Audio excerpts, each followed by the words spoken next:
ಎಲ್ಲರಿಗೂ ನಮಸ್ಕಾರ.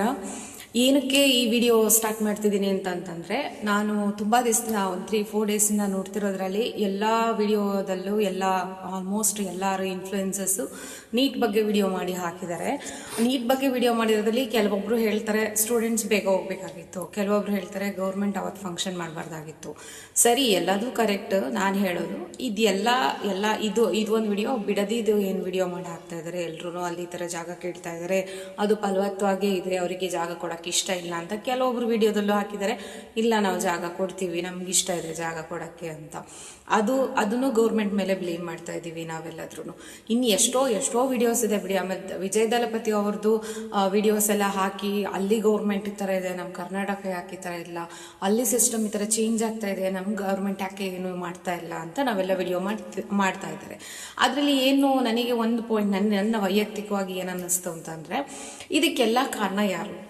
ಈಗ ಸರ್ಕಾರ ನಡೆಸ್ತಾ ಇರೋದಕ್ಕಾಗಲಿ, ಪ್ರತಿಯೊಂದು ವ್ಯವಸ್ಥೆಗಾಗಲಿ, ಯಾವುದೇ ಜವಾಬ್ದಾರಿ ಇಲ್ಲದಲ್ಲೇ ನಡ್ಕೊತಾ ಇರೋದಕ್ಕಾಗಲಿ, ಅದಕ್ಕೆಲ್ಲ ಯಾರು ಕಾರಣ?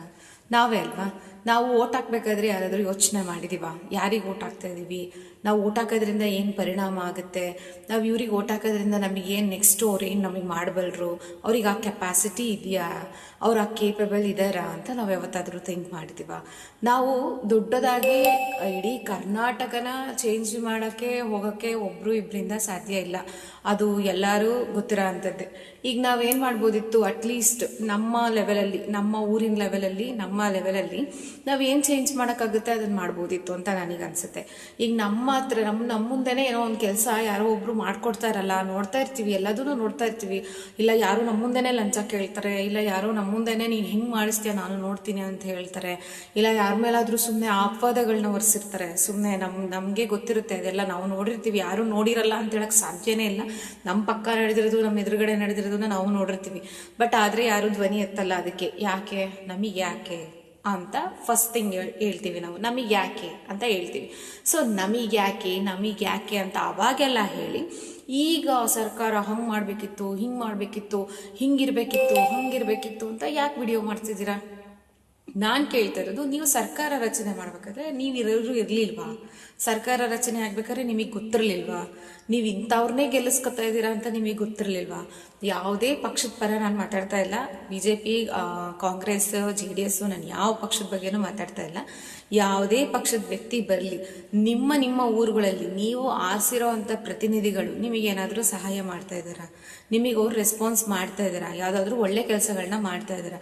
ಬೇರೆ ಸ್ಟೇಟಲ್ಲಿ ನಡೆಯೋದನ್ನ, ಬೇರೆ ಕಡೆ ನಡೆಯೋದನ್ನ ನಾವು ವಿಡಿಯೋ ಮಾಡಿಕೊಂಡು ಅವ್ರಿಗೆ ಚಪ್ಪಾಳೆ ತೊಡ್ತಾ ಇದೀವಿ ಅಷ್ಟೇ ಬಿಟ್ಟರೆ, ನಮ್ಮ ಕಡೆ ಹೋಗ್ಲಿ, ನಮ್ಮಲ್ಲೇ ಒಳ್ಳೆ ಕ್ಯಾಂಡಿಡೇಟ್ ಯಾರು ಇರ್ತಾರೆ ಅವ್ರಿಗೆ ನಾವು ನಿಜವಾಗೂ ಸಪೋರ್ಟ್ ಮಾಡಿದೀವ, ನಿಜವಾಗ್ಲೂ ನಾವು ಕೆಲಸ ಮಾಡ್ತೀವಿ, ಪ್ರಾಮಾಣಿಕವಾಗಿ ಇರ್ತೀವಿ ಅನ್ನೋರಿಗೆ ನಾವು ಓಟ್ ಹಾಕಿದ್ದೀವ ಅಂತ ನಾವು ಪ್ರಶ್ನೆ ಮಾಡ್ಕೋಬೇಕು. ಆಯಿತು, ಇಷ್ಟು ಎಲ್ಲ ಮುಗೀತು, ಎಲ್ಲದೂ ಆದರೂ ಏನೂ ಚೇಂಜ್ ಆಗಲ್ಲ. ಇವತ್ತು ಏನೇ ಹೇಳಿದ್ರು ಆ 3 ವಿದ್ಯಾರ್ಥಿಗಳಿಗೆ ಆಗಿದ್ದ ಅನ್ಯಾಯ ಆಗಿದೆ. ಅವರಿಂದನೂ ಆಗಿರ್ಬೋದು, ಇದು ಬೋರ್ಡಿಂದಾನೇ ಆಗಿರುತ್ತೆ ಅಂತ ಹೇಳಲ್ಲ. ಬಿಕಾಸ್ ಎಲ್ಲರೂ ಹೇಳೋ ರೀತಿ ಅವ್ರು ಇನ್ನೂ ಒಂದು ಸ್ವಲ್ಪ ಮುಂಚೆ ಬರೋಕ್ಕೆ ಟ್ರೈ ಮಾಡ್ಬೋದಾಗಿತ್ತು. ಇದು ಯಾರ ಪರನೂ ಹೇಳೋಕ್ಕಾಗಲ್ಲ, ಇದೆಲ್ಲ ಅವರು ಅದೃಷ್ಟ ಅಂತಲೂ ಹೇಳ್ಬೋದು. ಯಾರ ಪರನೂ ಹೇಳೋಕ್ಕಾಗಲ್ಲ. ಬೇರೆ ಮಕ್ಕಳು ಬಂದಿದ್ದಾರೆ, ಇವಾಗ ಅವ್ರಿಗೂ ಕಷ್ಟ ಆಗಿದೆ. ಬೇರೆಯವರು ವಿಡಿಯೋಸ್ ಮಾಡಿದರೆ ನಮಗೂ ಕಷ್ಟ ಆಗಿದೆ. ನಾವು 10 ಗಂಟೆಗೆ ಮನೆಗೆ ಬಿಟ್ಟು 1:15 ಬಂದಿದ್ದೀವಿ ಎಕ್ಸಾಮ್ ಸೆಂಟರ್ಗೆ ಅಂತ. ಮತ್ತೆ ಬೇರೆ ಊರಿಂದ ಬರಬೇಕಾದ್ರೆ ಇನ್ನೊಂದು ಸ್ವಲ್ಪ ಕೇರ್ಫುಲ್ ಆಗಿ ಬರಬೇಕು. ಸ್ವಲ್ಪ ಜನ ಕೇಳ್ತಾ ಇದ್ರು, ಹಿಂದಿನ ದಿವಸನೇ ಬಂದು ಮಲ್ಕೋಬೇಕಾ? ನಾವೇನು ಮಲ್ಕೊಳ್ಳಿ, ನಿಮಗೆ ಭವಿಷ್ಯ ರೂಪಿಸ್ಕೊಳಕ್ಕಲ್ವಾ ಇದು ಇರೋದು. ತೊಂದರೆ ಏನಿದೆ? ಯಾವುದೋ ಮದುವೆಗೆ ಹೋದ್ರೆ ಹಿಂದಿನ ದಿವಸ ಮದುವೆಗೆ ಹೋಗ್ತೀವಲ್ಲ ನಾವು, ಅದನ್ನೆಲ್ಲ ನೀವು ವ್ಯವಸ್ಥೆ ಮಾಡ್ಕೋಬೇಕಿತ್ತು. ಬಟ್ ಅದು 2 ನಿಮಿಷ ಲೇಟ್ ಆಗಿದೆ ಅಂದ್ರೆ ಅವ್ರ ಕಾನೂನು ಅದರ ಇದೆ, ಅಲ್ಲ ಥರ ರೂಲ್ಸ್ನ ಅವರು ಫಿಕ್ಸ್ ಮಾಡಿದ್ದಾರೆ. 2 ನಿಮಿಷ ಲೇಟಾಗಿ ಬಂದರೂ ನಾವು ಒಳಗೆ ಬಿಡಲ್ಲ ಅಂತ. ನೀವು ಅದನ್ನ ಜಾಗೃತೆಯಿಂದ ನೋಡ್ಕೋಬೇಕಾಗಿತ್ತು. ಆಯಿತು, ನೀವೆಲ್ಲ ಹೇಳ್ತಿದ್ರೆ ಅಲ್ಲಿ ಟ್ರಾಫಿಕ್ ಜಾಸ್ತಿ ಇತ್ತು ಅಂತ. ಅಲ್ಲಿ ಫಂಕ್ಷನ್ ಇರೋದ್ರಿಂದ ಟ್ರಾಫಿಕ್ ಇತ್ತು, ಅದು ಏನು ಮಾಡೋಕ್ಕಾಗಲ್ಲ ಅಲ್ವಾ? ಇವಾಗ ಅದು ನಡೆದೋಗಿದೆ, ಅದನ್ನೇನು ಚೇಂಜ್ ಮಾಡೋಕ್ಕಾಗಲ್ಲ. ಅವ್ರ ಭವಿಷ್ಯ ಇವಾಗ ರೂಪಿಸ್ಕೊಳ್ಳೋಕ್ಕೆ ಕಷ್ಟ ಆಗುತ್ತೆ ಪಾಪ ಅವರಿಗೂ. ಅದೆಲ್ಲ ನಡೆದೋಯ್ತು. ನೆಕ್ಸ್ಟ್ ಆಗೋದನ್ನ ನೀವು ತಡಿಬೇಕು. ನೀವು ಮಾತಾಡಬೇಕು ಅಂದರೆ ಒಂದೇ ಸತಿ ಹೋಗಿ ಗೌರ್ಮೆಂಟ್ಗೆ ಮಾತಾಡೋಕ್ಕೆ ಆಗಲ್ಲ. ನಿಮ್ಮ ಸುತ್ತಮುತ್ತ ಇರ್ತಕ್ಕಂಥ ವಾತಾವರಣನ ಮೊದಲು ಚೇಂಜ್ ಮಾಡಿ, ನಿಮ್ಮ ಕೈಲಾಗೋದನ್ನ ಮೊದಲು ಚೇಂಜ್ ಮಾಡಿ. ನಿಮ್ಮಿಂದ ಏನು ಚೇಂಜ್ ಮಾಡಿ, ನೀವು ಯಾರು ರಸ್ತೆಯಲ್ಲಿ ಸ್ಟೂಡೆಂಟ್ಸ್ ಹೋಗ್ತಾ ಇದ್ರೆ ಪೊಲೀಸೇ ಮಾಡಬೇಕು ಅಂತ ಏನಿಲ್ವಲ್ಲ. ರಸ್ತೆನಲ್ಲಿ ಸ್ಟೂಡೆಂಟ್ಸ್ ಹೋಗ್ತಿದ್ರೆ ನೀವು ಡ್ರಾಪ್ ಮಾಡಿ ಎಕ್ಸಾಮ್ ಸೆಂಟರ್ಗೆ. ಅವ್ರಿಗೆ ತುಂಬ ಲೇಟ್ ಆಗಿದ್ರೆ ನೀವು ಡ್ರಾಪ್ ಮಾಡಿ. ನಿಮಗೂ ಏನಾದರೂ ಒಂದು ಸ್ವಲ್ಪ 5 ನಿಮಿಷ 10 ನಿಮಿಷ ಟೈಮ್ ಇದ್ದು ಮಾಡಿಕೊಂಡು ಅವ್ರನ್ನ ಡ್ರಾಪ್ ಮಾಡಿ ಹೋಗಿ ಕಾಲೇಜ್ ಹತ್ರ ಡ್ರಾಪ್ ಮಾಡಿ, ಅದು ಒಂದು ಒಳ್ಳೆ ಕೆಲಸ ಅಲ್ವಾ? ನಿಮ್ಮ ಪಕ್ಕ ಯಾರಿಗಾರ ಅನ್ಯಾಯ ನಡೀತಿದ್ರೆ ನೀವು ವಾಯ್ಸ್ ಕೊಡಿ ಅವ್ರಿಗೆ, ಹೌದು ಇದು ತಪ್ಪು, ನಾನು ಕಣ್ಣಲ್ಲಿ ನೋಡಿದೆ ಅಂತ ಹೇಳಿ. ಅಂದ್ರೆ ನಮಗೆ ತೊಂದರೆ ಮಾಡ್ಕೊಂಡು ಹೇಳಿ ಅಂತ ಹೇಳ್ತಾ ಇಲ್ಲ, ನಮಗೆ ತೊಂದರೆ ಮಾಡ್ಕೊಂಡು ಯಾವುದನ್ನು ಮಾಡಕ್ ಹೋಗ್ಬಾರ್ದು. ಬಟ್ ಆದ್ರೆ ನಮ್ಮ ಕೈಲಿ ಆಗಿರೋ ಅಷ್ಟನ್ನ ಯಾರಿಗಾದ್ರೂ ಒಬ್ರಿಗೆ ಹೆಲ್ಪ್ ಮಾಡ್ಬೋದಲ್ವಾ? ನಾವು ಅವ್ರು ಮಾಡಿಲ್ಲ ಇವ್ರು ಮಾಡಿಲ್ಲ ಅಂತ ಹೇಳ್ತಾ ಇದೀವಿ, ನಾವು ಏನಾದ್ರೂ ಮಾಡ್ಬೋದು ಅಂತ ನನಗನ್ಸುತ್ತೆ. ಟ್ರಾಫಿಕ್ ಜಾಮ್ ಅಲ್ಲಿ ನಾನು ತುಂಬಾ ಸತಿ ನೋಡಿದೀನಿ ಬೆಂಗಳೂರಲ್ಲಿ, ಯಾರೊಬ್ರು ಅದನ್ನ ಕಾಂಪ್ರಮೈಸ್ ಆಗಕ್ಕೆ ರೆಡಿ ಇರಲ್ಲ. ಅವ್ರಿಗೆ ಟೈಮ್ ಇದ್ರೂ ಅವ್ರು ಬೇಗ ಹೋಗ್ಬೇಕು ಅಷ್ಟೇ. ನಾನು ಬೇಗ ಹೋಗ್ಬೇಕು, ನಾನು ಇಲ್ಲಿಂದ ಅಲ್ಲಿಗೆ ಹೋಗ್ಬೇಕು, ನಾನು ಬೇಗ ಹೋಗ್ಬೇಕು. ಇಲ್ಲಿಂದ ತೂರಿಸ್ಕೊಂಡು ಹೋಗ್ತೀಯೋ, ನುಗ್ಗಿಸ್ಕೊಂಡು ಹೋಗ್ತೀಯೋ, ಹಾರಿಸ್ಕೊಂಡು ಹೋಗ್ತೀಯೋ, ಹೋಗ್ಬೇಕಷ್ಟೇ ನಾನು ಬೇಗ ಅಲ್ಲಿಂದ. ಎಲ್ಲರೂ ಆ ರೇಸಲ್ಲೇನೆ ಇದ್ದಾರೆ ಟ್ರಾಫಿಕಲ್ಲಿ. ಯಾರೂ ಕನ್ಸರ್ನಲ್ಲಿ ಇಲ್ಲ, ಇವ್ರು ಹೋಗ್ಲಿ, ಇವ್ರು ಫಸ್ಟ್ ಹೋಗ್ಲಿ, ಪಾಪ ಇವ್ರು ಪೇಷಂಟ್ ಇದ್ದಾರೆ ಇವ್ರು ಹೋಗ್ಲಿ, ಇವ್ರು ಸ್ಟೂಡೆಂಟ್ ಇದ್ದಾರೆ ಇವ್ರು ಹೋಗ್ಲಿ ಅಂತ ಯಾರು ಕನ್ಸರ್ನಲ್ಲೇನಿಲ್ಲ. ನಾವು ಬೇರೆಯವ್ರನ್ನ ಬ್ಲೇಮ್ ಮಾಡಕ್ ಮುಂಚೆ ನಮ್ಮನ್ನ ನಾವು ಸರಿ ಮಾಡ್ಕೊಳಕ್ಕೆ ಟ್ರೈ ಮಾಡೋಣ, ಎಲ್ಲರೂ ಸೇರ್ಕೊಂಡು ಮಾಡೋಣ. ಒಬ್ರು ಮಾಡಕ್ಕಾಗಲ್ಲ, ಖಂಡಿತ ಮಾಡಕ್ಕಾಗಲ್ಲ. ಒಬ್ರು ಯಾವುದೇ ಸಮಾಜನ, ಯಾವುದೇ ಸರ್ಕಾರನ ಚೇಂಜ್ ಮಾಡೋಕ್ಕಾಗಲ್ಲ. ಎಲ್ಲರೂ ಕೈ ಜೋಡಿಸಿದ್ರೆ ಮಾತ್ರ ಆಗುತ್ತೆ. ಎಲ್ಲರೂ ಸಹಕಾರ ಕೊಡಿ. ಯಾರಾದರೂ ಒಬ್ರು ಒಳ್ಳೆ ಕೆಲಸ ಮಾಡ್ತಾರೆ ಅಂದ್ರೆ ನೀವು ನಿಮ್ಮ ಕೈಲಾಗಿದ್ದು ಒಂದು ಸಹಾಯನ ಮಾಡಿ, ಅದೆಲ್ಲ ಮಾಡಿ ಆಮೇಲೆ ನಮ್ಮ ಸರ್ಕಾರನ, ನಮ್ಮ ಕರ್ನಾಟಕನ ಏನಾದ್ರು ಚೇಂಜ್ ಮಾಡೋಕ್ಕಾಗ್ಬೋದು ಅಂತ ಅನ್ಸುತ್ತೆ.